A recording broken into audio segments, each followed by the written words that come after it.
Good morning. आप सभी को मेरे इस यूट्यूब चैनल पर हार्दिक स्वागत है, अभिनंदन है। मैं हूं doctor Vrinda Singh, associate professor home science. आज मैं overview of PRA technique, PRA तकनीक का संक्षिप्त विवरण को 4 वर्गों में बांटा गया है, इसके बारे में आपको डिटेल्स बताऊंगी। और यहीं पर मैं आपको बताऊंगी किन किन विधियों से पीआरए टेक्निक का ज़्यादा काम में लिया जाता है। तो आप ये देखो, मैंने पहले भी बताया था कि पीआरए टेक्निक ग्रामीणों के उत्थान के लिए, ग्रामीणों के जीवन को समझने के लिए, उनको ये बताने के लिए कि आप में दम है, आप पंगु नहीं हैं, आप में बहुत क्षमता है, आप उस क्षमता को निखारिए। इसीलिए कोई भी कार्यक्रम बनाने से पहले, चाहे वो स्वयं सेवी संगठन कोई प्रोजेक्ट बना रहा हो या कार्यक्रम बना रहे हो या सरकार बना रही हो, कोई कार्यक्रम ग्रामीणों को उत्थान के लिए बनाया जा रहा हो, तो उसमें ये देखा गया है कि उनकी सहभागिता लेना जरूरी है। किसकी? ग्रामीणों के, जिनके लिए आप काम कर रहे हो।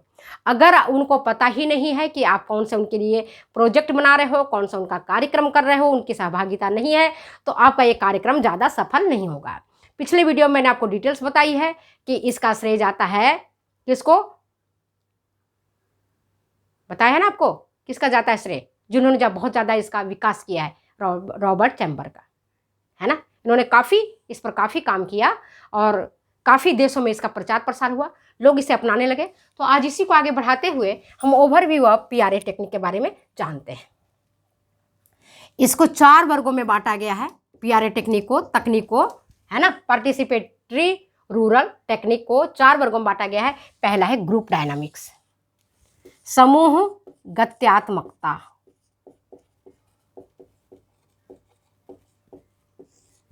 ग्रुप डायनामिक्स तो कैसे होगा?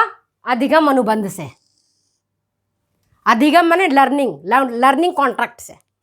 दूसरा क्या है? फीडबैक सेशन आप रखिए, रोल रिहर्सल रखिए, रोल रिहर्सल से। ग्रुप डायनामिक्स, ग्रुप कैसे लोग मोटिवेट होंगे, कैसे वो चलेंगे, कैसे उनको हम जगाएं, कैसे हम उनको झकझोरें, जिसके लिए क्या है? अधिगम अनुबंध। सेकंड क्या है? फीडबैक सेशन, जो आपने पढ़ाए। जैसे आज मैं पीआरए पढ़ा रही हूँ, आप मुझे बार बार करो मैडम पीआरए पढ़ा दो, लेकिन मैं इसका देखूंगी ना कि हम कितनी, हमारी क्या आया है, हमारे पास रिस्पॉन्स क्या आ रहे हैं, बच्चे कितने समझे हैं, कितने इसमें व्यू आ रहे हैं, ये सारी चीज़ देखे जाते हैं। ये सब क्या है? फीडबैक सेशन है। तो हाँ, फीडबैक सेशन किया जाता है। थर्ड आता है, सेकेंड आता है सैम्पलिंग। सैम्पलिंग के माध्यम से, सैम्पलिंग के लिए क्या है? मुख्य होता है ट्रांसेक्ट वाक। ट्रांसेक्ट वाक मतलब गांव के लोगों के साथ जो कार्यक्रम बनाते हैं, कार्यक्रम नियोजन करता गांव के लोगों के साथ मिलते हैं, जाते हैं और उनके साथ वॉक करते हैं, टहलते हैं, उनके खेतों को देखते हैं, उनके स्थानीय संसाधनों को देखते हैं, उनको पहचानते हैं। गांव वाले को से पूछते हैं कि भाई आपकी मंदिर किधर है, आपका स्कूल किधर है, आपका बगीचा किधर है, आपके ताल तलिया किधर हैं, है ना, यहाँ पर क्या कौन सी फसल बहुत अच्छी लग सकती है, किसकी ज़्यादा उपज होती है। ये सारे चीज़ प्रोजेक्ट वाक में अपन वापस में जाते रहते हैं, चर्चा करते रहते हैं, है ना। कौन यहाँ आपके गांव में कौन से ज़्यादा लोग प्रतिष्ठित हैं, कौन से जाति के लोग रहते हैं, अगर उनकी प्रतिष्ठा है तो क्यों ज़्यादा है, यहाँ पर अगर हम कौन सी फसल उगाएंगे जो बहुत ज़्यादा हमको पैसा देगा, बहुत ज़्यादा उसका उत्पादन होगा। ये सारे चीज़ें बहुत इनफॉर्मल होकर के ग्रामवासियों के साथ मिल करके, और जो विशेषज्ञ होते हैं वो जाते हैं, ग्रामीणों के साथ मिलते हैं, गांव का भ्रमण करते हैं, उसके आसपास के क्षेत्रों का भ्रमण करते हैं। इसको कहते हैं ट्रांसेक्ट से वॉक। क्या कहते हैं इसको? Transect walk. इसके बाद वेल्थ रैंकिंग। अभी मैंने आपको बताया वेल्थ रैंकिंग में क्या आता है कि किसके पास कितना धन है, वो कौन का आपके समाज में कौन से लोग हैं जो बहुत प्रतिष्ठित है, बहुत पैसा वाले हैं, उनसे भी सहयोग लेते हैं, उनसे भी सहयोग मांगेंगे, वो भी थोड़ी मदद करेंगे हमारी। Wealth ranking. अगर उनके पास संपत्ति आई तो कहाँ से आई, उनके पिताजी क्या करते थे, उनका पुत्र क्या करता है, उनका भाई क्या करता है। Wealth ranking. इसके बाद सोशल मैपिंग। मैंने आपको बताया भी कि ट्रांजेक्ट वॉक करते हैं, ट्रांजेक्ट वॉक करते समय वो महत्वपूर्ण चीज़ों का उल्लेख करते हैं, मैप बनाते हैं, मानचित्र बनाते हैं, देखते हैं कहाँ कुआं है, कहाँ तालाब है, कहाँ नदी है, कहाँ बाग बगीचे हैं, कहाँ खाली भूमि है, कहाँ गोचर भूमि है, कहाँ सरकारी भूमि है, कौन सी ऐसी जमीन है जहां पर बहुत अच्छा पैदावार हो सकता है, कौन सी जमीन ऐसी है जो ऊसर है जिसमें पैदावार नहीं होती है। अगर इस क्षेत्र में इस फसल की खेती ना करके दूसरे फसल की खेती किया जाए तो क्या उसका प्रभाव पड़ेगा, क्या उसकी उपज ज़्यादा होगी या कम होगी। इन सारी चीज़ों के बारे में ट्रांजेक्ट वाक करते समय विशेषज्ञ ग्रामीणों से बात करता है, विविध प्रकार की जानकारी प्राप्त करता है और फिर क्या करता है ना, इतिहास को दोहराता है। वो कहता है आपके पिताजी अगर इतना धनवान थे आप गरीब कैसे हो गए, या आप अगर आपके पिताजी गरीब थे आप ऐसे धनवान कैसे हो गए, है ना। कई बार आप देखते हो कि गरीब का बच्चा भी बहुत आगे डेवलप कर जाता है और कई बार उल्टा होता है कि बहुत अमीर थे लेकिन गरीबी में चले गए। तो इतिहास को भी दोहराया जाता है इसी में, पीआरए में, कि आखिर उन्होंने कौन सी गलतियां करी जिसकी सजा आप भुगत रहे हो, या उन्होंने कौन सा ऐसा बहुत अच्छे काम किए थे और आपने कौन सी गलतियां करी जिसके कारण आपको गरीबी का अभिशाप झेलना पड़ रहा है, क्या कारण रहा है, उस कारणों पर विचार किया जाता है। बहुत अच्छे से विचार किया जाता है, डिटेल्स में विचार किया जाता है। तो पार्टिसिपेटरी रूरल, है ना, रूरल अप्रेजल टेक्निक का संक्षिप्त विवरण को 4 वर्गों में बांटा गया है। First is group dynamics, second is sampling, third is interviewing. अब ये तो सैम्पलिंग समझ में आ गया आपको। ट्रांजेक्ट वाक, जैसे आप कोई अतिथि आता है तो अपने गांव घुमाने ले जाते हो कि नहीं, ले जाते हो ना।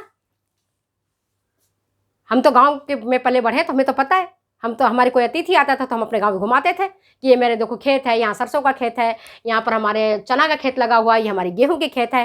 धान का दिन में हम धान का फसल बताते थे, फिर बताते थे हमारे गांव में देखो ये सड़क है, हमारे गांव में ये स्कूल है, ये मिडिल स्कूल है, ये लोअर स्कूल है, ये हाई स्कूल है, यहाँ पर अस्पताल है, यहाँ पर डिस्पेंसरी है, ये हमारे गाँव का सबसे बड़ा धनाढ़ी परिवार का घर है। ये बताते थे कि ये देखो झुग्गी झोपड़ी वाला घर है ना। तो ये सारी चीज़ बताते हैं। सेम चीज़ सोशल मैपिंग के द्वारा बताया जाता है।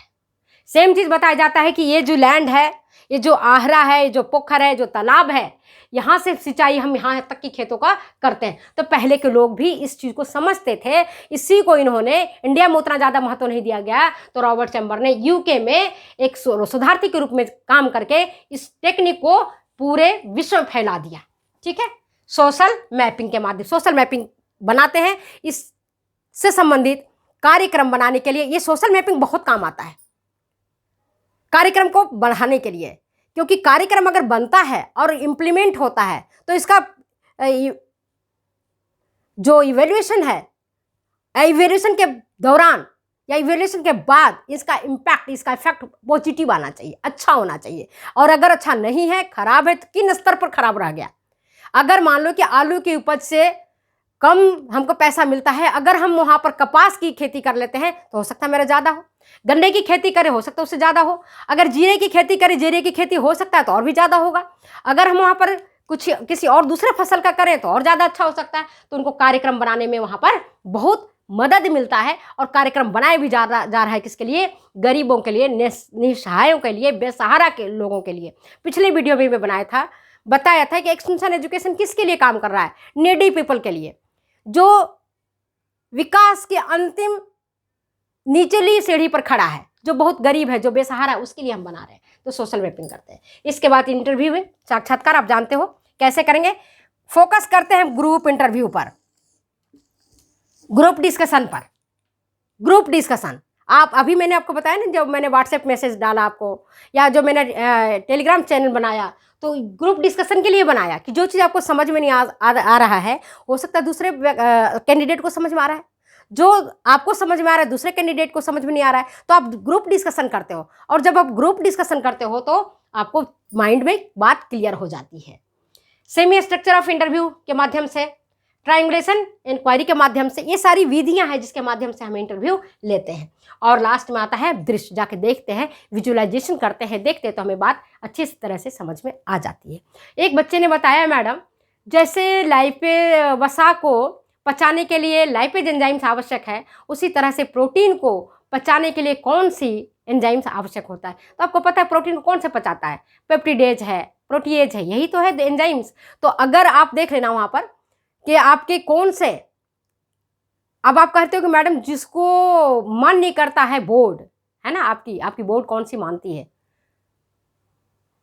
तो ये चीज़ तो मुझे क्या नहीं पता है कि क्या मानती है। आप पूरा क्वेश्चन मुझे जब भी पूछो मुझसे तो पूरा क्वेश्चन मुझे दो।